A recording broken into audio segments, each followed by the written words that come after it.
the channels up and in action. I will confirm some of those for you, J-Dubs. My personal Facebook page is live. I am not seeing it live on LinkedIn. Do want to get that live on LinkedIn when you have an opportunity. Thank you kindly, J-Dubs. We are going to go, let us know when YouTube is live as well, Judah. We're live on YouTube? Is that right? Okay, thank you. We are live on Twitter. We will talk topics that matter here in Charlottesville. We have Eljo's Traditional Clothing for sale. Trent Thurston, one of the co-owners of Eljo's, is a friend. And he offered very candid perspective on what he would like to do for the rest of his professional career, and he's looking at you got a headline that's not should be read viewer and listener comments there. You got a headline from a few days ago on the rundown there, J-Dubs. He'd like to do some other things with his professional career.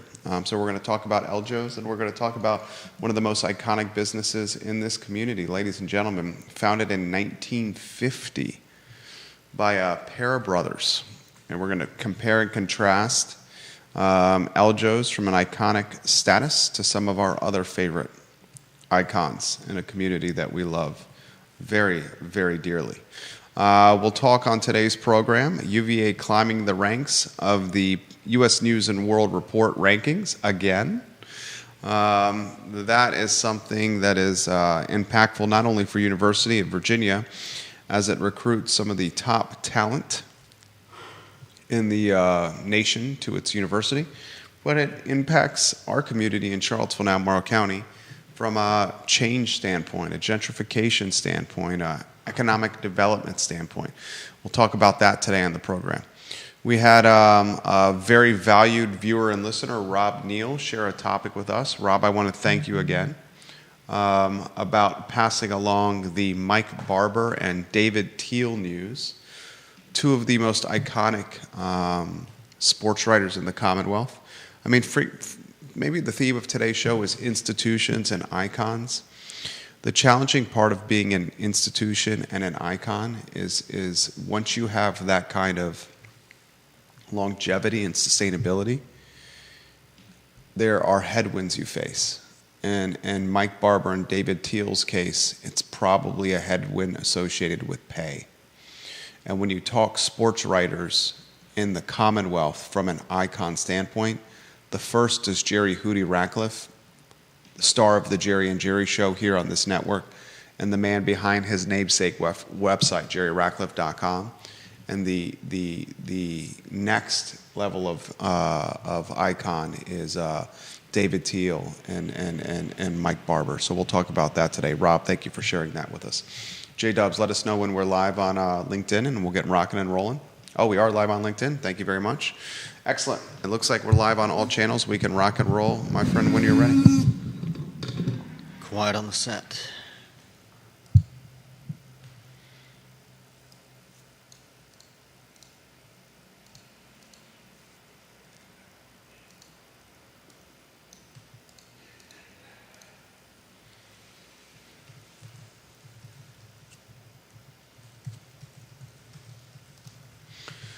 Folks, welcome to the I Love Seville show. Thank you kindly for joining us. Good Thursday afternoon to you. It's a rainy one here in Central Virginia.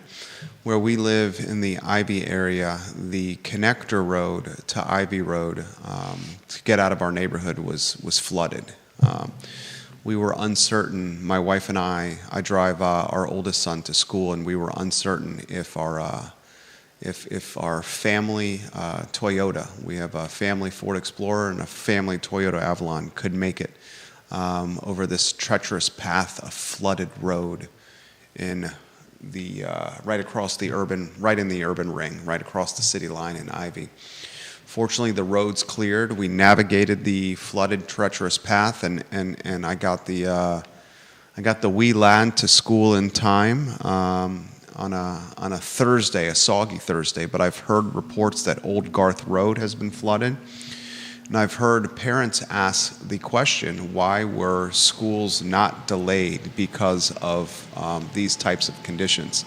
The rain we had over the weekend, over the night, was a severe thunderstorm. If it did not wake you up, it certainly woke up my wife and I, rattling the house and brightening our bedroom with lightning strikes and thunder rumbles. And the crazy thing is, more rain, ladies and gentlemen, in the forecast. I think we went through the dog days of summer with very little precipitation. Our yards, our grass, our gardens, and our plants browning and dying. And it seems in the last, 10 days, you got Noah's Ark. We just need a pair of giraffes and a pair of hippopotamus, a pair of koalas, and a pair of grizzly bears to trot their way onto Noah's Ark and look to stay afloat. All right, let me get to today's rundown. There's a lot we're going to cover on the show. Looks like the fourth headline, Jude, on your rundown is cut off and needs some massaging. And you can just strike Manning there to get Institute on. We're going to talk Eljo's Traditional Clothes and the fact that an iconic business that's been around for 74 years is now for sale. Eljo's is a clothing store that I think is as iconic as just about any business in this community. First started in 1950 by a pair of brothers. One who graduated from the University of Virginia, one who dropped out of the University of Virginia. Joe graduated in 1949 and El dropped out of the University of Virginia. And together, the brothers started a store in 1950. And El and Joe Hyman had an eye for taste and class, and they had an eye for the finer things of life.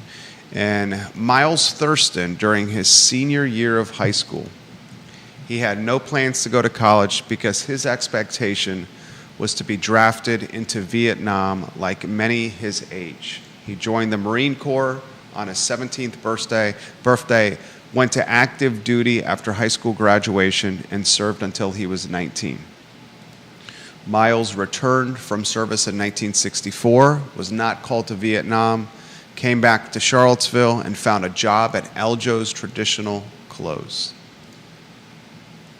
Now Miles Thurston and friend of the program, his son Trent, have their iconic business on the market and are looking for the third generation owner to continue their fantastic legacy of dressing alumni, locals, tourists alike with some of the finer clothing possible. We'll cut to the chase. Times have changed. Another piece of collateral damage, I think, since COVID and the pandemic and lockdown and this Zoom world. Look around. Working professionals just are not wearing the same kind of, how would I characterize this? The suits, the business suits, the sports coats, the ties, the button-down shirt. I think this is something yours truly has fallen victim to. Prior to COVID, on this talk show, you found me in one of 10 sports coats and button-down shirts of the 25 or 30 variety. Slacks that were pressed and ironed, and yes, rainbow sandals, but from ankles up, it was always dressed to the nines. And since COVID, I find myself now wearing Robacks and Lululemon slacks and tennis shoes. Today I have a pair of white Asics gel rockets on. COVID's changed so much. This Zoom work from home, and COVID has changed Trent Thurston's perspective on carrying on the family business. Trent, again, a friend, has said, look, I, for 2 months, did not go into work at Eljo's. The store was closed in 2020. And in that time, I realized that I needed a change before I became much older. And now that his father is retiring, Miles Thurston, who again started working at Eljo's in the 60s, the business is in a bit of transition.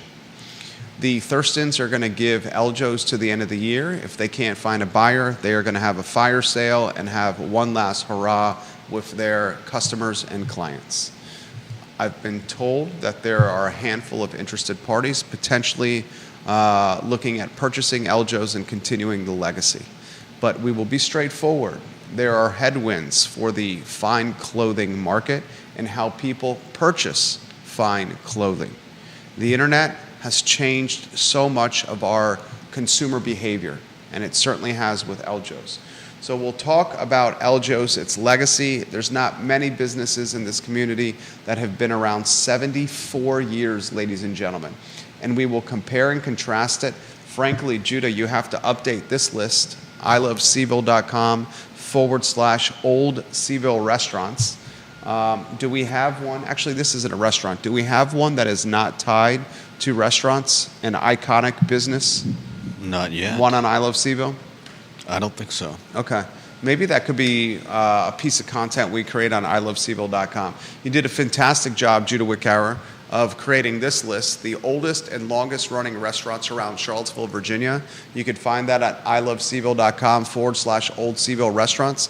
In fact, a friend of the program that is watching right now, Stephanie Wells Rhodes, her family business, Interstate, fits that model. Stephanie, is it 1969, if memory serves correct? Your family business launched by your grandfather with one truck and pay phones around the Charlottesville area? I believe it's 1969. That could be another one we add to the iconic business list. We'll unpack some of the institutions in this community that have proudly served Charlottesville, Albemarle County, and beyond. I'm excited for this show. We'll also talk on this program the Richmond Times-Dispatch, I hate to say this, pink slipping David Teel and Mike Barber. They laid him off. I grew up in Williamsburg, Virginia, and I grew up reading the Daily Press. And the Daily Press, its star columnist was David Teel. David Teel was laid off by the Daily Press and found a new home at the Richmond Times-Dispatch. And within the last handful of dozen hours, Mike Barber and David Teel have both been told by Lee Enterprise and its flagship paper, the Richmond Times-Dispatch, that they no longer have a job. And here you have two men in their 50s and 60s that are potentially having to reinvent themselves professionally. I want to talk about what's happening with Legacy Media. I want to highlight the careers of David Teel and Mike Barber on today's program. You're looking at two reporters, sports writers, that are as iconic as that you will find in the Commonwealth of Virginia, frankly, the Atlantic Coast Conference. Okay? The only one potentially that has more of an icon status is my colleague and friend, Jerry Hootie Ratcliffe, the co-host of the Jerry and Jerry Show. We'll also talk on today's program, the University of Virginia climbing in the U.S. News and World Report national rankings. I want to highlight tomorrow that Neil Williamson is going to be on the show. He's going to co-host Real Talk with me. We will find out if there are additional guests from Neil shortly, but he will be in the co-host saddle tomorrow at 10:15 a.m. And next week, on the 3rd of October, we have Jefferson Council President Thomas Neal in the house to talk about the state of the University of Virginia. So much to cover on the show. We'll highlight Johnny Ornalis and Mexicali Restaurant, Judah, with some imagery. Mexicali on West Main Street, 50 parking spaces on site. Johnny and his friend River just built quite an impressive business, a business that, if it continues with this kind of success, is going to be an icon very shortly and very soon thereof. Johnny and Mexicali, thank you for being a partner of the show.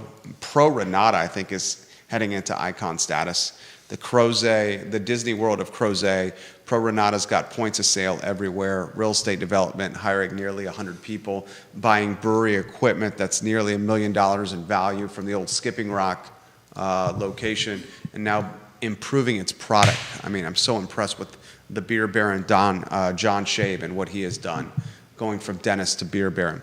Judah Wickower will welcome you on a two-shot. Let me know when you're on there. I start the program with the same question every week, every show.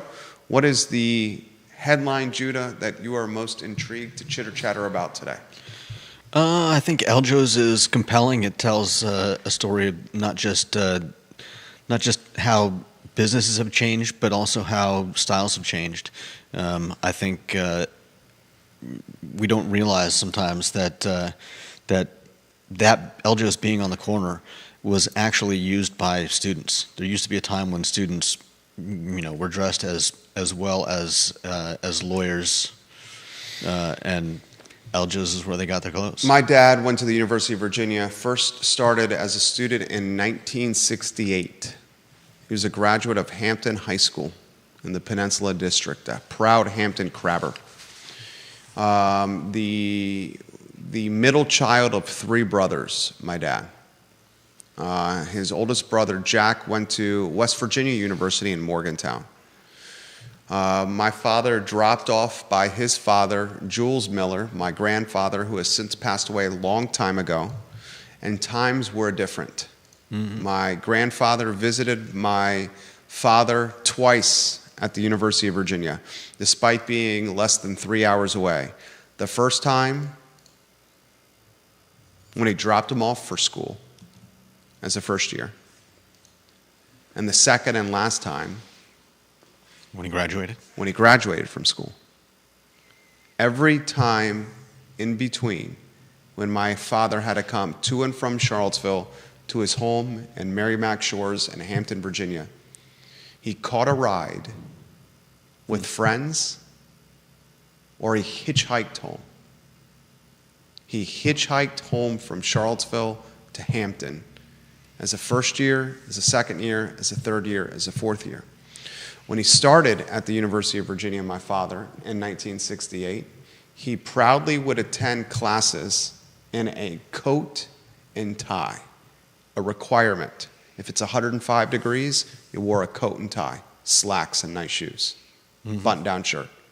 If it's freezing cold, coat, tie, slacks, button-down shoes, button-down shirt, and nice shoes. Then he vividly remembers the University of Virginia when he started, which was all men, all male. In the middle of his time at the university, women were admitted. And what started in 1968 as a coat, tie, button-down shirt, pressed slacks, and nice shoes, finished, he said, with tank tops, shorts, Birkenstocks, sandals, and long hair. While he was still there? While he was still there. Wow. So it was in a complete 180. And as you highlighted, students, when they first, male students, when UVA was all men, it was dressed to the nines. When I went to UVA, when I chose to go to class, it was in rainbow sandals, cargo shorts, and tank tops, much like what my dad remembered upon graduating from school. When Aljo's first launched, it was positioned in an iconic location to help grow its iconic brand on the UVA corner. That's when I first got a taste of the Thurston's brand, was on Ellwood Avenue as a student. Then, much to my enjoyment and much to my pleasure and much to my enrichment, I got to meet Trent Thurston. Trent is a diehard UVA sports fan. Trent used to travel with the basketball team during the Pete Gillen era. And I used to host a sports talk show on multiple media companies. The first one, when it was Clear Channel Communication on Sports Radio 1400 WKAV, then Monticello Media and George Reed, in out-of-market Radio Baron, purchased a handful of stations from Clear Channel Communications. Some of those stations were Country 99.7 WCYK, Hot 101.9. What was Vinny Keiss on? Vinny Keiss was on, he was on a classic station. News Talk 1260 WCHV 107.5 was in that mix, and our little station, Sports Radio 1400 WKAV. So I'm hosting this talk show, fresh out of UVA, working for the Daily Progress for Jerry Hootie Ratcliffe. Part-time job leads to full-time job. Full-time job at the Daily Progress leads to a 30-minute Saturday radio show. A 30-minute Saturday radio show turns into an hour, then 2 hours, then it turns into Monday through Friday in the drive time slot. And Trent Thurston was a diehard sports fan. He listened to the show. Then he started sponsoring the show as a partner. Then he started offering Eljo's giveaways on the show. And I got to know him. Nice. And then once a week he would start coming on the show and talking sports with me on the program. It was one of the heyday, probably the last heyday of AM talk radio.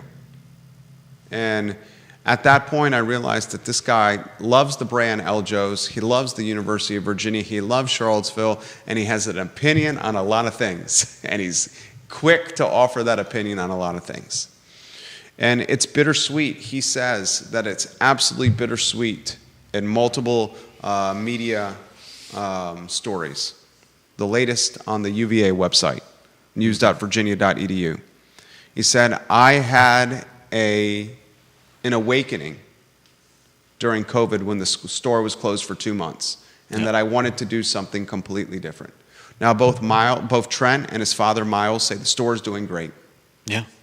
The store is doing great. I was very impressed with, what was it, they do 600 custom sports coats a year, each with a price tag of about $1,200, the Thurston say. And they've pivoted strongly away from UVA. Had to. Yeah.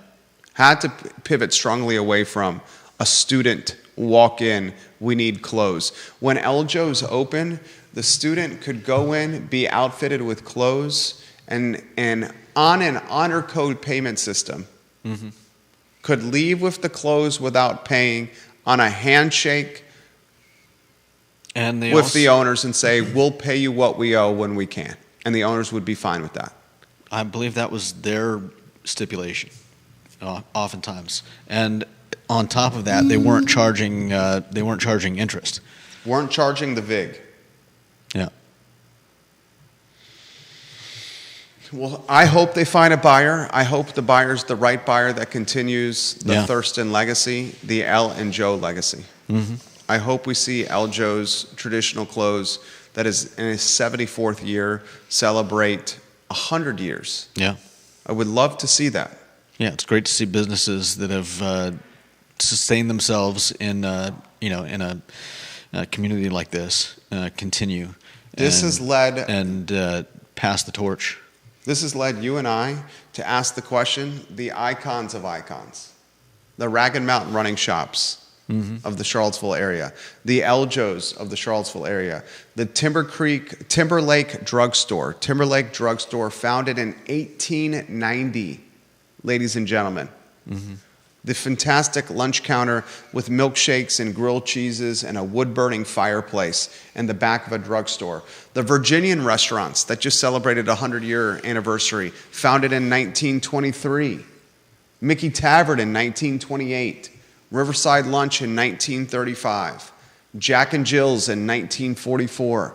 The Corner Restaurant, the Templetons, founded in 1950. The Nook in 1951. The White Spot in 1953, Foods of All Nations in 1955, the Mill Room, 1964 at Boar's Head, the Aberdeen Barn in 1965. How many recruits had their recruitment closed, signed, sealed, and delivered at the booths of the Aberdeen Barn, those circular booths of a classic steakhouse, upholstered with the red covering, with some cheese dip and those pretzel sticks and the prime rib and the coaches drinking martinis out of martini glasses, the loaded baked potato with the ramekin that would spin in a circle, the bacon bits, the cheese crumbles, the bacon bit crumbles. Iconic. Good stuff. You're making Lumpkins, founded in 1970, now no more. Needs to be removed for that list, Judah. iloveseville.com /Old Seville restaurants. The All Ivy right. Inn, 1973. Integral Yoga, 1975. CNO, 1976. Blue Moon Diner, 1979. Miller's, 1981. Dave Matthews, birthed at Miller's. Not literally, but a career platformed and trampoline from playing open mics while bartending to make some extra money at Miller's. Dave Matthews. Mel's Cafe, 1984. I want to ask you, the viewer and listener, this question. Some of the iconic businesses that have withstood the test of time. The Interstate 1969, your grandfather with one truck, some stick-to-itiveness, and payphones around the community? I believe it's 1969 for Interstate. Ragged Mountain Running Shop, the Lorenzonis have now passed that on to their children to run and to manage and to grow and to expand. What other brands jump out, ladies and gentlemen? Help us crowdsource a list of iconic and institutional businesses. We got a really good one on iloveseville.com. I will share the link in the personal comments of my personal Facebook page. So if you go to facebook.com/Jerry Miller Now, I just shared the link in the comment section of my personal Facebook page. Holly Foster and Henrico is watching over there. We'd love to put together an iconic businesses. Yes, sir, James Watson. We did say C&O. And thank you for that suggestion, sir. We appreciate James Watson. 1976 founded. We have a fantastic list of iconic businesses in the restaurant category. We love one that's not tied to restaurants, and we need your help. Let's crowdsource it together. Eljo's 1950. Logan Wells Claylow watching the program. She says her husband worked at Eljo's for 25 years. Wow. I enjoyed meeting your husband at the Boar's Head, Logan Wells Claylow. Good man you got there. Brown's Lock opened the same year. Oh, you're educating me there. We should start writing a list there, J-Dubs. If you got oh, you already look at that. Judah's enterprising and on top of it. Brown's Lock and Safe, what year? 1950. 1950 for Brown's Lock and Safe. Yep. Okay. We got 1950 for Eljo's and 1950 for Brown's Lock and Safe. I'm going to do a quick Google for Ragged Mountain Running Shop. Literally doing this on the fly with you, the viewer and listener. 40 plus years for Ragged Mountain Running Shop. Let's have it right on their website. So you got 40 plus on Ragged, the Lorenzonis. What else comes to mind? How about Bailey Printing on Harris Street? Let me look at Bailey Printing. That jumps out to mind for me. Do it a Google of Bailey Printing. Viewers and listeners, let us know your ideas. We don't have all the answers. Company history on Bailey Printing on the drop-down menu. Bailey Printing opened for business in 1950 Another 1950. as an architectural blueprint provider for local architects. That's another 1950. So you have Eljo's Traditional Clothes, 1950, Bailey Printing, 1950, and Brown's Lock and Safe in 1950. What else comes to mind? The Other Men's Shop. What's the year on that one? Let's see. How about R.E. Lee Enterprises? That one is a pretty significant history behind it. Let me see if I can find that. The Lee Building Company. There's a Sevillepedia, probably created by Sean Tubbs of R.E. Lee and Son. R.E. Lee and Son is one of the oldest construction firms in Virginia, which originated in Charlottesville. 1949 for that one. Oh, excuse me. 1939.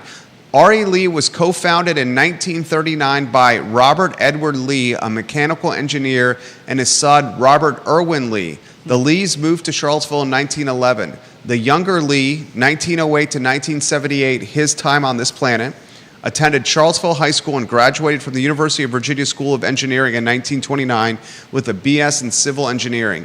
He served as a major in the Army Corps of Engineers in World War II from 43 to 45. I love this stuff, man. The third generation representative of this family-owned business is Robert Irwin Lee. Robin, I'm doing some business with Robin now, the treasurer of the company. This business, R.E. Lee and Son, founded Judah in 1939. And if you think that's good, I don't have the actual year yet, but they're touting themselves. The men's and boys shop touts themselves as the oldest continuously operating business in Charlottesville. Wow. I'll have to get a year on that, though. Oldest continuously operating business in Charlottesville? Well, we know for a fact that's got to be, we need a year from them because Yeah. Timber Creek Drugstore has been around since 1890. Yeah. You do some quick math for me on that. 1890 to 1990 is 100 years, plus 134 years Yeah. for Timber Creek, or excuse me, Timberlake. 134 years for Timberlake Drugstore. Is that the longest running icon in the Charlottesville area? We need a year from the men and boy shop. Bill McChesney, this is right up your alley, sir. Logan Wells Claylo, this is right up your alley. We'd love to crowdsource a list of the longest running businesses. We have them for restaurants in the Charlottesville. James Watson's offering some perspective. He says Fitzgerald Tire. Judah, can you do some recon on Fitzgerald Tire? James Watson, I love that you're contributing to this show, sir. You're making us better. James Watson, you let us know Fitzgerald Tire if you can find any recon on intel on Fitzgerald Tire. James Watson also says Brown's Dry Cleaners on Preston. It's now called Skyline Cleaners. I met the gentleman who owns it a few weeks ago when I dropped something off, and I think he said it had been in the same family for about 40 years. Brown's Dry Cleaners is one to put on the list, as is Fitzgerald Tire. Vanessa Parkhill, the queen of Earlysville, watching the program. She says Allied Concrete. Let me see if I can do some recon on Allied Concrete. We could do this together, viewers and listeners. This is going to be a flip book of Charlottesville history, this Today Show. Allied Concrete, since 1943, Vanessa Parkhill. That's a great one, VP. Since 1943 for Allied Concrete. Our history. Let me read a little history. Allied Concrete was founded as Allied Supply Company by Wilson McNeely, a 1943 graduate of the School of Architecture at the University of Virginia. In the beginning, Allied Supply Company manufactured concrete block done manually using wooden molds. Still today, Allied Concrete is locally owned and has grown to be the premier manufacturer of concrete masonry units and a supplier of masonry supplies to contractors and homeowners with locations all over Virginia. Excellent call, VP. What'd you find on Fitzgerald Tire was 1973. 1973 for Fitzgerald? Mm-hmm. So what's that, 27 and 41? You do some quick math on that? 51 years for Fitzgerald? That's a good one, James Watson. Mm-hmm. Anything 50 plus. Make sure you have interest data on there. Rob Neal, Hansman and Weeble. The CPAs, right, Rob? Right down the street from us? Gosh, Rob, you make the program better, my friend. 1928 for Hansman and Weeble, Judah. Wow. They're about to hit 100 years on that. God, that gives me goosebumps. Creating something that has 100 years of sustainability and longevity in business. Neil Williamson, he's going to co-host Real Talk with me tomorrow at 10:15 a.m. He's got two for us, Judah. Neil, you make the program better all the time. Support the Free Enterprise Forum. Love this guy. J.F. Bell Funeral Home. 1917 for J.F. Bell Funeral Home. Is that the one right down the street from us here on the mall, Judah, in downtown? I believe so. He also says the Charlottesville Regional Chamber of Commerce, Judah, 1913 for the Charlottesville Regional Chamber of Commerce. Rob Adil, you're making us better. God, 1913 for the Regional Chamber of Commerce. Neil's got another good one for us. The Charlottesville Area Association of Realtors turns 100 years old next year. 100 years old for CAR. Think about an organization that has had to pivot and navigate headwinds. All of these have. John Blair watching the program. John Blair's watching the show. He's got history and knows it inside and out. Heartwood Books on the Corner, Judah. 1975 for Heartwood Books on the Corner. Judah's burning through the pen and the paper over there. Look at you.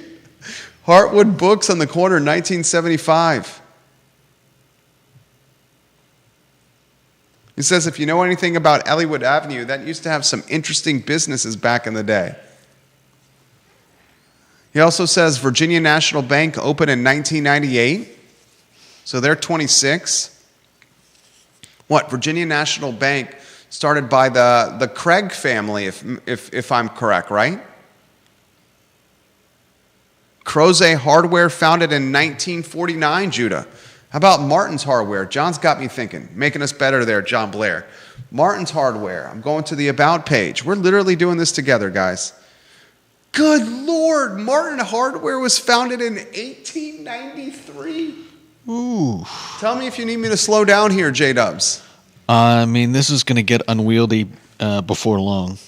We're going to have to set a threshold of at least 50 to 60 years to be on this list. Yeah, Martin Hardware was 1893 for Martin Hardware. Oh, man. That is amazing. I bet they weren't selling gas grills back then. That's a Judah joke right there. But that was a good one. Give you some props on there. That means Martin Hardware is, I'm literally having to do some quick math here, 131 years old. Yeah. Martin Hardware is 131 years old. Here's the history of Martin Hardware. Martin Hardware has been around for more than 131 years, almost 60 years ago. And this is a little off because they haven't updated the copy on their About page in some time here. But we moved to our present location at 941 Preston Avenue. That was about 70 years ago. They moved to Preston Avenue. Since the beginning, Martin Hardware has served the community, offering builders hardware, paint and lacquer, plumbing, electrical, welding supplies, and now an extensive line of Weber and Traeger grills. Martin Hardware even offers a convenient propane tank exchange right at our store. We also maintain a stock of housewares and seasonal items. Services like duplicating keys and rekeying of locks. Look at how they've had to pivot to stay relevant and to compete with the big boxes like Lowe's and now soon Home Depot. There used to be viewers and listeners, help me remember this. There used to be a hardware store directly across from Martin's. Remember? Directly across from Preston Avenue, there used to be a hardware store. They were competing directly with each other. Janice Boyce Trevelyan helped us suggest Martin Hardware. Thank you, JBT. I didn't see your comment. She said 1893. Logan Wells Claylo's got another one for you. You ready? Logan, you're great at this. So are you, Janice. You ready for this one, Judah? Mm-hmm. New Dominion Bookstore, 1924, by her great uncle, C.C. Wells. 1924 for New Dominion Bookstore. Nice. She's got another one for you. Tell me when you're ready. I know I'm throwing a lot of stuff at you here. All right. McGuire Woods Law Firm. 1834. Good God, 1834. But McGuire Woods Law Firm. That means McGuire Woods Law Firm is 190 years old? Who's going to beat that? The McGuire Woods Law Firm was founded in 1834, according to Logan Wells Claylo. And she knows this stuff. She knows Charlottesville like the Pope knows holy water. Maria Marshall Barnes says, you should look into Tarleton Oak Service Station. That's the one right over here where it's downtown, heads into North Downtown on High Street. In fact, there's a big sign in front of the Tarleton Oak service station that it's for sale, and they're hyping the development potential of Tarleton Oak service station. But she says, look into it's. Let me see if I can look into that. And Logan Wells Claylo's exactly right. Across from thank you, Logan. You're making me better here. Across from Martin's Hardware was Meadowbrook Hardware. I remember as a student at the University of Virginia going to Meadowbrook. That one didn't win the hardware wars. Oh my gosh, look at the website for Tarleton Oak right here. This is legitimately a website that was last updated on April 17th, 2012. It says it on the bottom. So that means Tarleton Oak Service Center is 47 years old, Judah. Nice. 47 for Tarleton Oak if you're writing that one down. Good call there, Maria Marshall Barnes. We're doing some crowdsourcing of the most iconic and institutional businesses. More are coming on my page. Stephanie Wells Rhodes, 1969 for Interstate. So I was right on that. I'll tell a little glimmer of the Interstate story. I know this one firsthand with working with this fantastic family business. Stephanie's grandfather started Interstate as a pest control company in 1969. This gentleman, who has since passed away, had his personal truck, and he used payphones around the Charlottesville area to call his customers and give them a heads up that he was coming to pest control their house, to offer pest control to their services to their house. Then her grandfather brought his son, Stephanie's father, into the business, Mr. Greg Wells. Mr. Greg Wells, fantastic human being, an American Legion baseball coach. And Stephanie's father took what was one truck in a man's business and boomed it into the American Dream success story. Interstate, a handful of years ago, was acquired by American Pest, the pest control portion of the business. The service company is still in operation and is doing fantastic work with Greg Wells leading the charge. Stephanie's brother. You're looking at a 3-4 generation business right there. I love this kind of stuff. Neil Williamson says, Tools Jewelers. I saw Mary the other day at Outside Tools, walking to her jewelry store. She's changed. I talk about how the world has changed. I used to wear, and I still have them, nice watches. Very nice watches. 3 or 4 of them that I would rotate. And I'd have to change the battery on them, and I'd take them to Tools, talk to Mary. She'd change them for me. She'd do any repair work for me. Now I wear a Apple Watch that is not nearly as nice looking. Basically, it's a plastic piece of crap that I think is made in China. But the reason I wear it pretty much is for this purpose here. Where's my iPhone? Oh, there it is right there. And the ability to count calories while working out. I often look at this watch and be like, why am I wearing this plastic piece of crap from China instead of the nice watches that I have? Often I think about that. He says, Tools 1945. Here's another one, Judah. Rob Neal, UVA Credit Union 1954. Nora Gaffney, you guys are awesome. Do you have W.A. Hartman Memorials? Are you writing these down? Trying to. Let's see. You don't have W.A. Hartman Memorials? No, I know. She asked that question. I know we don't have them on there. W.A. Hartman Memorials, 1925. They're in their 99th year. That is amazing. Congratulations. As someone whose business is 16 years old, I hope to have that kind of longevity. 99th year for W.A. Hartman Memorials. Oh, I'm getting goosebumps over here. We'll do our best. John Blair's got one for you. Ready for this one, Judah? Yeah. WINA was founded in 1949. Wow. This is their 75th anniversary. He says, am I the only one a little surprised that they haven't made a bigger deal out of their 75th anniversary? Absolutely. Champion that. The general manager, is he the vice president right now? Friend of the program, Garrett Klingel. Oh, he's the president and general manager. Garrett Klingel is making moves, baby. The president and general manager of the Charlottesville Radio Group, Garrett Klingel. Now this radio cluster, News Radio 1070 WINA, 75 years, unbelievable. Garrett Klingel, the president and general manager of 97.3, 3WV, 97.5, 3WV, Z95, Country 92.7, 106.1 in the corner, 1450 Fox Sports Radio and News Radio 1070 WINA. He started as an ad sales representative that I was doing business with some of my clients. He was repping some of our clients like Scott Wagner Sports Medicine.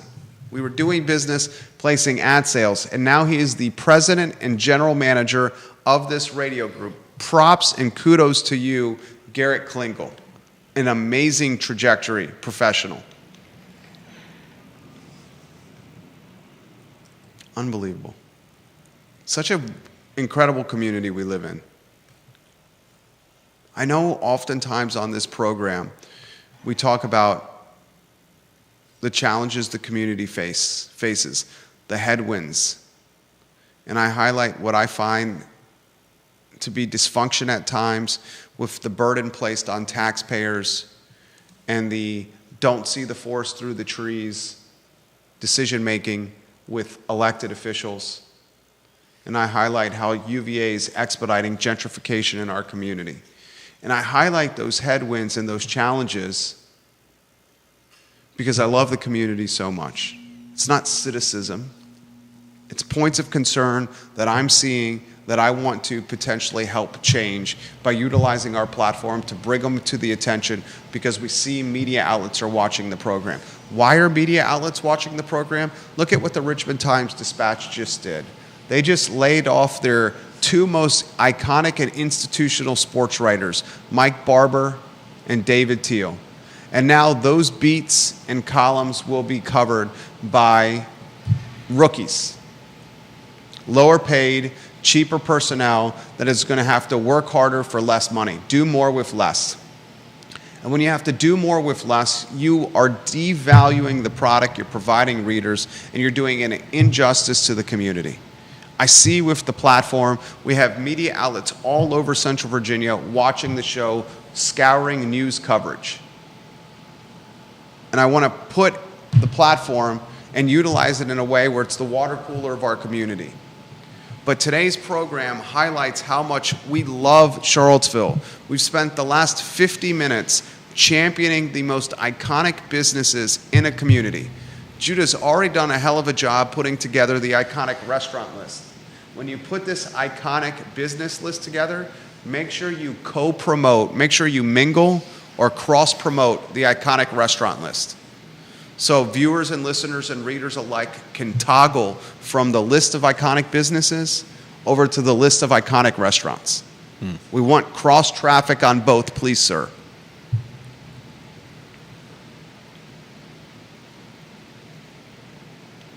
UVA Hospital, Judah, 1828. Maria Marshall, or Janice Boyce Trevelyan. 28? 1828. The UVA Hospital about to celebrate a 100-year anniversary. UVA Hospital better do some PR and damage control, and I'll leave it at that. 1828 for UVA Hospital. Do we have Hill and Wood on there? Not yet. Hill and Wood is another one.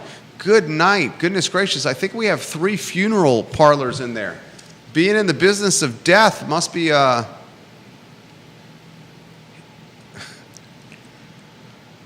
there sounds like there's some upside in the business of death. What are the things that we're always going to face in life? What's the saying? Death and taxes. Death and taxes? There's an accounting firm in there, and there's some funeral parlors in there. Death and taxes, ladies and gentlemen. Hill and Wood was 1907. 1907 for Hill and Wood. That was a great one. Death and taxes. Gosh. Oh, we got CPA firms and funeral parlors. Kevin Higgins, we got Martin Hardware. Yes, sir. 1893. James Watson, I often wonder what the future of classic old school high-end watches is now that we have all these Apple Watches. I think James, I know one of my hobbies is was watches. I'm still wearing an Apple Watch, and by no means are any of my fancy watches of the Rolex variety. They are not. They're pegs lower than the Rolexes. But I like to follow this category closely. The high-end watch category, the Rolex, the Pateks and above, they are crushing it.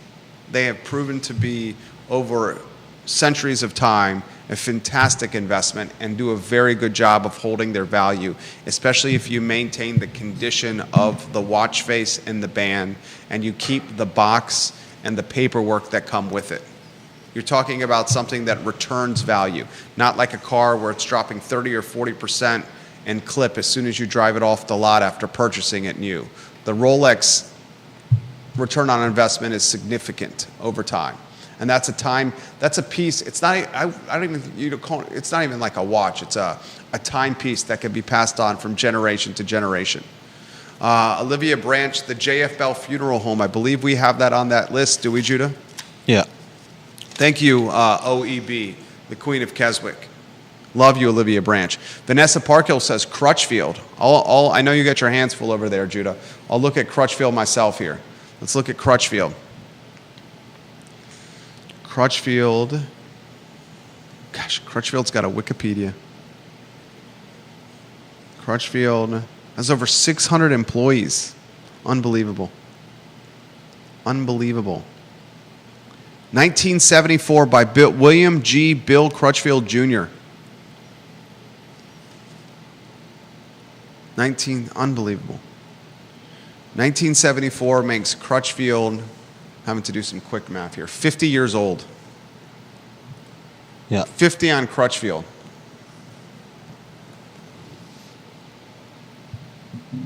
$1969 until 2020 for Interstate. Stephanie, thank you for that. Beck Cohen, Maria Marshall Barnes. Beck Cohen, I'll do the Google on Beck Cohen. I know you got your hands full. I already found that one, 1955. 1955 for Beck Cohen. That's unbelievable. A heating, cooling, plumbing, a duct sealing, and generator company has transpired and sustained and maintained since 1955. We have to do. It's just unbelievable. Charlottesville Glass and Mirror, Maria Marshall Barnes. They've got a big sticker on their window. Charlottesville Glass and Mirror? Yeah. How about that one? I think it's 70 years. Oh my gosh, if I'm not Charlottesville Glass and mistaken. Mirror is established in 1954. I'm on the website. 1954, they're on the list. 70 years. That is crazy. That's 70 years. Listen to this. Charlottesville Glass and Mirror, established in 1954 by John Corley. C-O-R-L-E. I'm sorry if I'm butchering your last name, sir. I think it's Corley. Charlottesville Glass and Mirror was the first glass company in Charlottesville. Mr. Corley opened his business bank. This is incredible. Listen to this. Oh my God. I'm reading from the website. Are you ready for this? Mm-hmm. Charlottesville Glass and Mirror was established in 1954 by John Corley. Charlottesville Glass and Mirror was the first glass company in Charlottesville. Mr. Corley opened his business bank account with a deposit of $2. His collateral was big money strong back moral then. His collateral was strong moral values and the ethic of hard work. The original shop on Vinegar Hill was quickly outgrown. Mr. Corley built a new shop on Meade Avenue, just east of Jack and Jill, where Blue Ridge Graphics is currently located. In 1958, the Army Reserve Building became available. John Corley saw this as a great opportunity for relocation and decided to move the company to its present spot at 1428 East High Street. Oh, it's unbelievable. And listen to this. In 2000, Dwight Corley purchased the company from his father. continuing the family tradition, serving the commercial and residential glass needs of Charlottesville. Dwight expanded the business in 2008 by opening another store in Ruckersville, a small community just north of Charlottesville. 6 years later, in the spring of 2014, the Ruckersville location became the commercial fabrication shop. Oh my gosh! With the bright future on the horizon, the third generation of Charlottesville Glass and Mirror is poised to continue and improve the strong moral values and ethic of hard work started by John. Dwight has worked to instill the values and ethics taught to him by his father and pass them on to the next generation. I love that. I love that. Maria Marshall Barnes, Cosner Brothers, 1957, Judah. Cosner Brother Body Shop.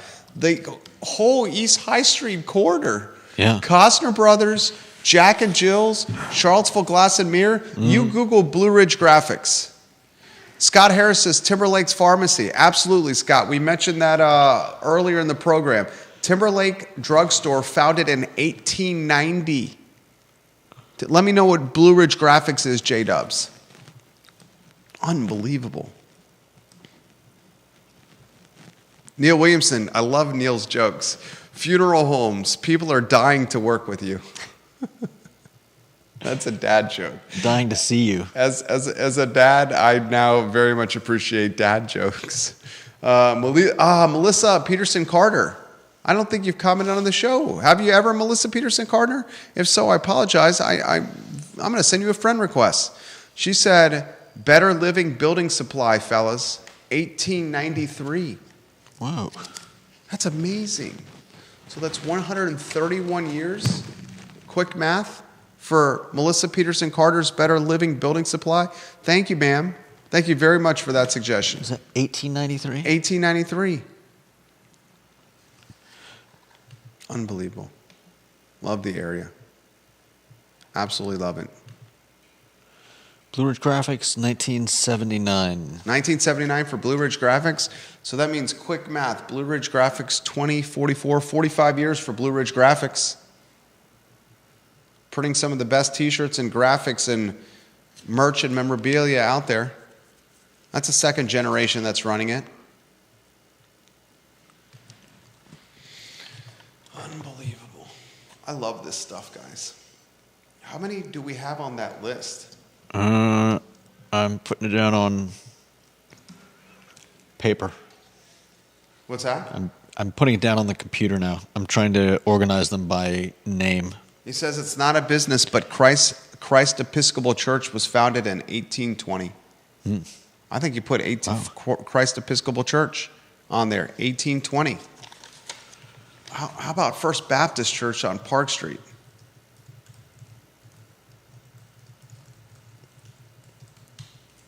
Let's see First Baptist.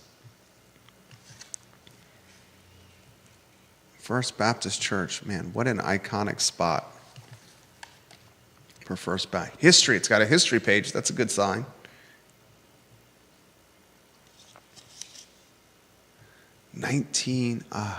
Oh my goodness gracious. I was going to say something else, but I'm talking about a church here.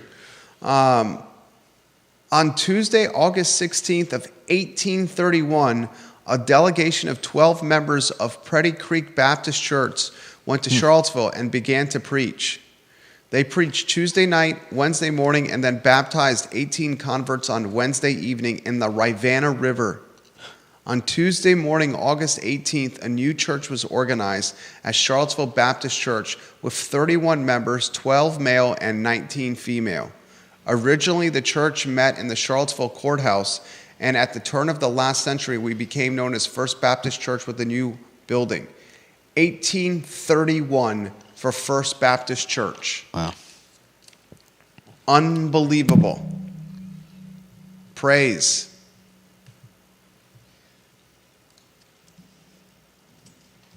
Rob Neal, trust this man and respect his commentary. I've been fortunate to work for multiple local family businesses that exceed 50 years at this point and been on boards for a lot of them. Seeing the acute impact for local families and those they employ and community fabric these have woven for Charlottesville is such a part of what makes this place special. Interesting to see how many current startups continue this trend with the more transient and second home community we are becoming with remote work. Great comment. Barrett Early Learning Center, Judah, 1935 from Nora Gaffney. Nora Gaffney, Barrett Early Learning Center, 1935. Unbelievable. We should also turn this into, as you compile the list, include into it a piece of video content like we've been doing. For YouTube publication, if you could, please, sir. Kevin Higgins, Crescent Inn, Zion's Crossroads. See if you can find Crescent Inn, Zion's Crossroads, J-Dubs. And Vanessa Parkhill says, Grace Episcopal and Keswick. Churches will take this list way back to time. The Virginian, yes ma'am, Olivia Branch, we highlighted that one. That's a great one. They're 101 years old. What was the one before Grace Episcopal? Crescent Inn. I know you got your hands full. I will do that Google right there. Crescent Inn and Zion's Crossroads. I'll take care of that Google. Dude, my phone is blowing up. Crescent Inn. I hope they have an about page. Troy, Virginia. They're hyping their burgers. No, they don't have an about page. That's a bummer. Oh, the website is under construction. That's a frustrating one. This is what we'll do. We'll spend some time. You got Cosner Brothers on there? Crescent Inn Restaurant? Yeah. Only restaurant between Charlottesville and Richmond for many years. Opened in 1956. 1956. And you have Barrett Early Learning Center from Nora Gaffney is 1835, right? Yeah. 1835 for Barrett? Oh, it's Okay. 1835. Oh, okay. What did I say it as? I wrote down 1935. Okay, 1835. She said Jerry Barrett, 1835. Thank you, Nora Gaffney. Wow. We're gonna take the Ronald Reagan approach, trust but verify with these as well, please, sir. And the beautiful thing about this is the ones that are being suggested in this crowdsource. This is very unique crowdsourcing here, done in a live video and podcast through the comment sections of 6 or 7 different social media platforms. Grace Episcopal Church. The original was constructed in 1745. I think that's the earliest date we've got so far. Stephanie, the second building. 1745. The second building was built between 1846 and 1854 and consecrated in 1855. Do we 40 include years later, the church burned. The present church was rebuilt and consecrated in 1896. I don't know which of those dates we'd put. the first one? The All first right. one, 100%, 100% the first one. Do we include the churches in the list? Maybe we make a separate list for every different type of business out there. I think I haven't even gotten all these down now. No, I know. We're And looking I at think like, this has value that we're providing the community. We also have to be mindful of time spent on the clock over here. Mm-hmm. We gotta be, just throwing that out there. We gotta be mindful of time spent on the clock. Why don't we put together a fantastic list of all these, combining the churches, and then see where it goes from there, because I think the community will appreciate this. This is in some ways like documenting the trail, papering the digital trail. Wow, I did not anticipate the show going in this direction. Love you guys.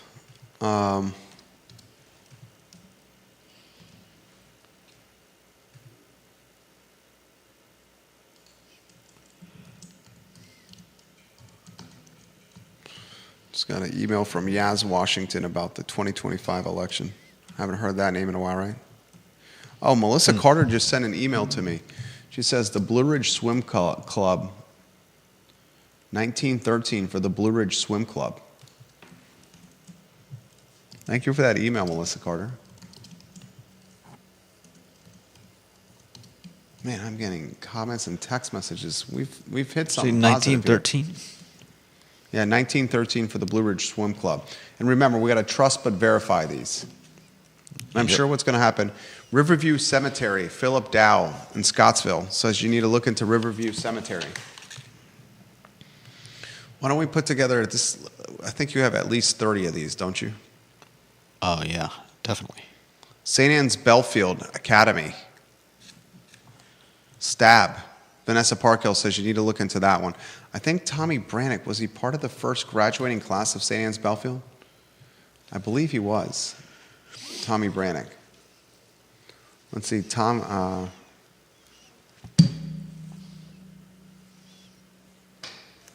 Looking at St. Anne's Belfield. In 1975. Oh, St. Anne's in a different school there's this pretty significant history of St. Anne's. It merged with another school. All right, I gotta go generate some revenue here, do some meetings. Oh my goodness. Did not anticipate the show going in this direction. We've been on air now for 70 straight minutes. We gotta do some work here. All right, why don't we close with this? We'll do our best today and tomorrow, maybe today, putting this list together, and we can maybe spotlight it tomorrow. Publish it on iloveseville.com, and let's see if we can do a corresponding YouTube highlight clip. What are we going to call those things? Highlight show with it. That one's going to be a while. All right. And then that'll get something in the digital paper trail for the community to enjoy. And I bet that turns into some legacy media coverage. Okay. That is the Thursday edition of the show. We hope you enjoyed it. Just literally impromptu, on the fly show, unplanned content. We adapted to you guys. Judah Wickower, yours truly, Jerry Miller. Thank you kindly for your insight. You guys this is exactly what we want with the show. You, the viewer and listener, made the show today. We just want to be the water cooler of the conversation. You guys made the show today. You guys are the absolute best. Tomorrow, 10:15 a.m. with Neil Williamson on Real Talk, and 12:30 with the I Love Seville show to close it down. So long, everybody.